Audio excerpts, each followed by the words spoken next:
The average person runs the 100 meter in about 15 to 20 seconds. Elite male sprinters run about 10 seconds, and elite females take about 11.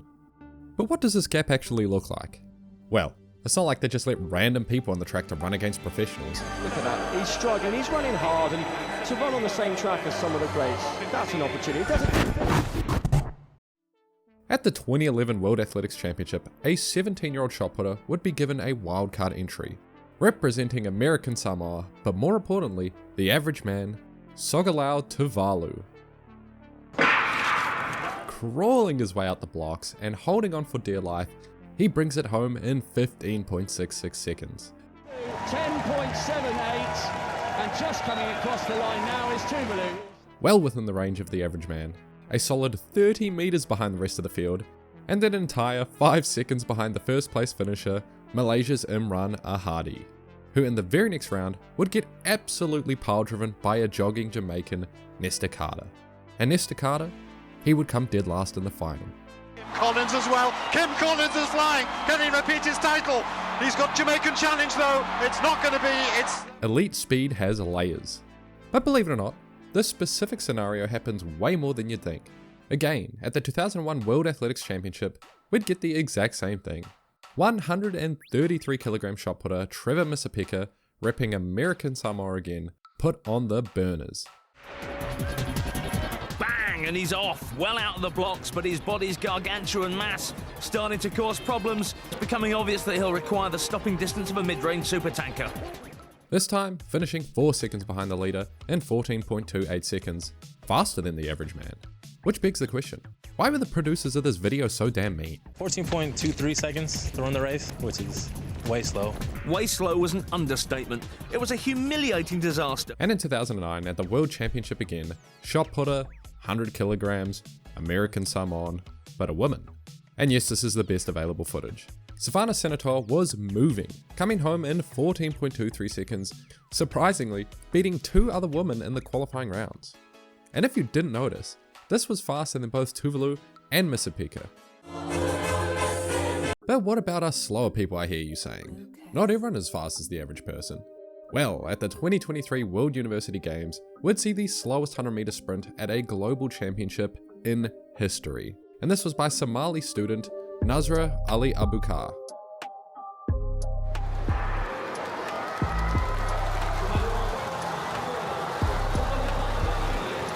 And that's it. She's off the screen for good. This atrocity of a run took 21.81 seconds to cover 100 meters. Almost double the time of the first place finisher, and it would be the foundation of a viral scandal. Criticism of her race and selection were widespread. Other Somali athletes spoke out in outrage of her inclusion on the team, something they themselves actually worked hard for, and adding gas to the flames, it was found she was the niece of the president of the Somali Athletics Committee. And after all this scrutiny, there were absolutely zero repercussions. Because let's be real, Somalia is fucked. All we got was weak apologies and excuses from Abukar herself, claiming injury and a lack of training. Okay, but what if we put the elite sprinter behind the average person? Introducing the Freeze. Where is my super suit? At the home stadium of the Atlanta Braves, every second game a lucky fan is selected to race the Freeze. But this isn't an ordinary race. The fan gets a comically large head start and a race across the back end of a baseball diamond, which is about 160 meters. A race tactically long enough for your breath to shorten, fatigue to set in, and the lactic to start kicking your ass. All in front of a stadium of spectators preying on your downfall while one of the world's fastest men hunts you down like the prey that you are. And it makes for one of the most entertaining and viral spectacles on the internet. The Freeze making up disgusting gaps. Catch him. I mean, that's a significant head start. This guy can fly. You lose, sir. Fans falling over. Down goes Fraser. Oh. Celebrating early. And on the rare occasion, the Freeze actually loses. Freeze, did he have enough time to catch the fan? No. The third loss of the year for the Freeze. Now remember how I said one of the world's fastest men? Well, that was a half-truth at best, because the Freeze is actually a washed-up college sprinter. The original was Duran Dunn, who had a personal best 100-meter time of 11.07 seconds. That would net him 8th place at this year's Olympics in the women's 100-meter dash. he does have a 200 meter PR of 21.7 seconds. And the current freeze is ex-college athlete Nigel Telton, who has PRs of 10.47 seconds in the 100 and 21.66 in the 2. So even from the perspective of an average track enjoyer, this is blazing fast. But it is far from world-class track speed, and he still eats up average dudes like it's nothing. Davey Nelson. And then down it goes. You lose, sir. In the times before modern society, it was said man hunted by chasing its prey over large distances, using our superior endurance to exhaust large animals, elephants, antelope, and horses. And this exact reasoning is how the man vs horse marathon was born. Keep going, Vicky! In the 1980s, UK man Gordon Green overheard a similar conversation between two men at his local pub and decided right then and there to organise the event as a grand spectacle in Wales that very same year. The race would take place over 22 miles, just 4 miles short of a marathon, testing the limits of both human and animal, the course winding through a mix of road, trail, and even mountainous terrain. And the sheer absurdity of the spectacle resulted in an instant hit, attracting 500 plus runners, 40 plus horses, and large crowds of spectators. But believe it or not, contrary to what we've heard, a single man was no match for a horse, even over ridiculous marathon distances. For the first 24 years of this event, the horses would clean house. That is, until 2004, when Hugh Lobb would become the first man to triumph among beasts. What we've got to do now is look at that 15. We'll get the official time in a moment from Roland.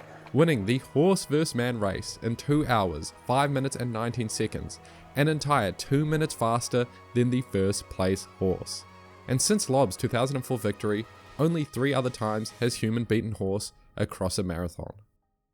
But what about a 100 meter sprint? Because in 2017, retired British sprinter Dwain Chambers would be the man. And in only 10.36 seconds, he actually won. Yeah, okay. Chambers was given a hefty head start, only one of the 2 participants had a human riding them, and the horse made massive ground at the end before easing at the line. A far from scientific result, considering the horse's top end speed is triple that of a human's. But more impressively, Dwain Chambers just ran 10.36 seconds over 100 meters, aged 38, post-retirement. Dwain Chambers should be hard as the freeze. But racing a horse, that's nothing compared to racing a cheetah, the fastest land animal on the planet. This one just sounds stupid, but in 2007, not only one of the greatest rugby players of all time, but the fastest of all time, would do just that. Believe it, Bryan Habana is going to become the Rugby World Cup's top try scorer. South Africa's legendary Bryan Habana stood in the same field as a cheetah to race it. That's absolutely deranged, and I love it. But even with a 50 meter head start, the cheetah with a top end speed of 77 miles per hour compared to Habana's 22 takes the win by a whisker. And the reason for this race? Habana was spreading awareness as cheetahs are an endangered species. The preservation of cheetahs, probably one of the important things at the moment, so... But do you ever wonder how fast other sportsmen are over 100 meters?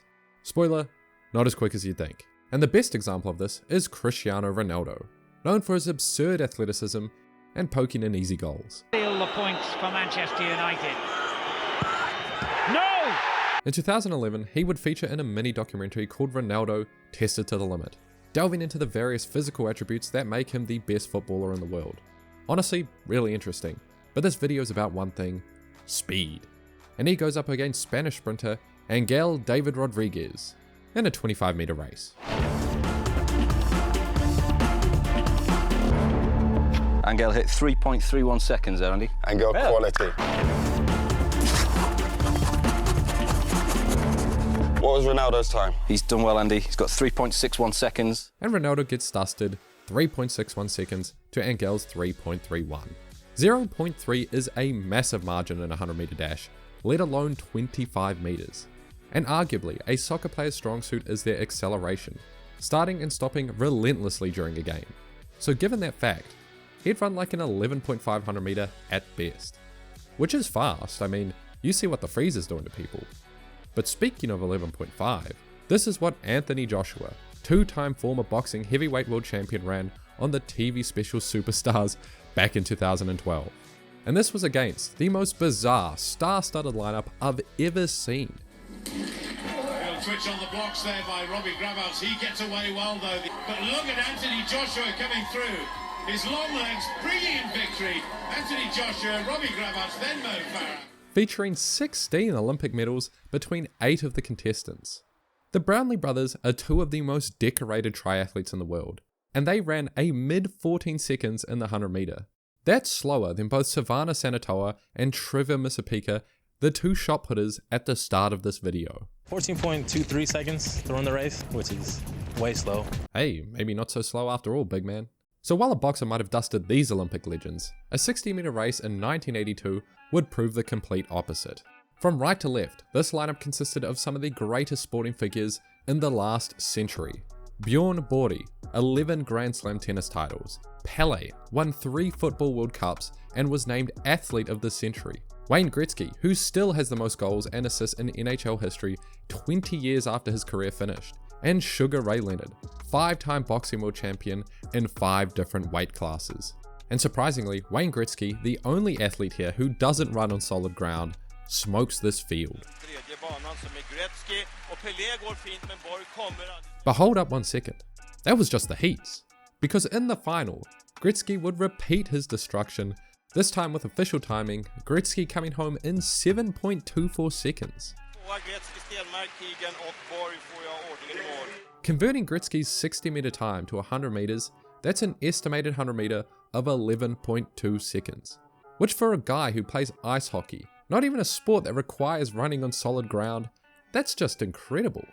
And even then, Stenmark, a skier, came second over a footballer and a tennis player. And then there's this slew of weird and wacky races that happened over the last few years. First, 2023 would see Shelly-Ann Fraser-Pryce, the 3rd fastest woman in history, who's won a few medals here and there, show up to her son's parent race at school, in one of the smoothest parent versus parent beatdowns I've ever seen.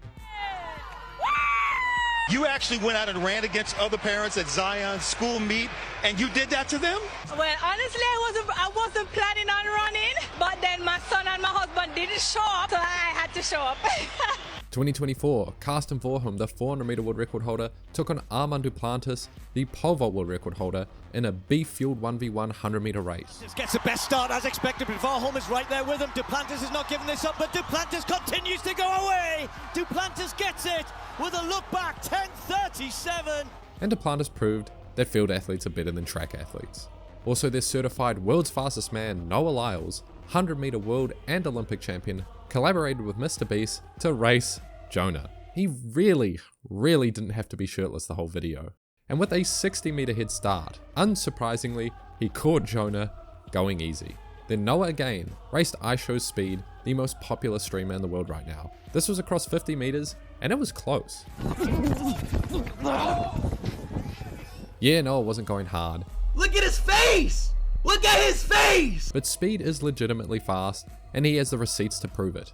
Here he is racing and trolling a professional soccer player. Give me my contract! Racing KSI, a fellow YouTuber, boxer, and musically challenged. Where's my crown? That's my bling. Racing some fans, beating a professional Aussie rules footballer, and then losing to one.